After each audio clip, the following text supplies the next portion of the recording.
আসসালামু আলাইকুম everyone, welcome back to my channel.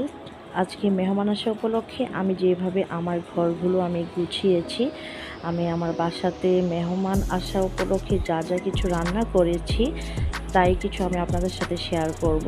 এখানে আমি রান্না করেছি প্লেন পোলাও, তারপর এখানে রান্না করেছি ডিম কোরমা, তার সাথে আছে গরু মাংস ভুনা,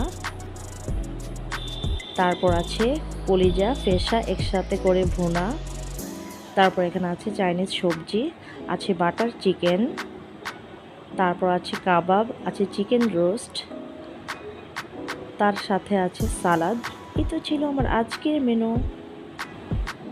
আমি সবসময় চেষ্টা করি আমার বাসায় মেহমান আসা উপলক্ষে আমি খুবই সাদামাটা করে আমার বাসাটা গুছিয়ে নেওয়ার জন্য। আশা করছি আমার আজকের ভিডিওটা আপনাদের কাছে অনেক বেশি ভালো লাগবে।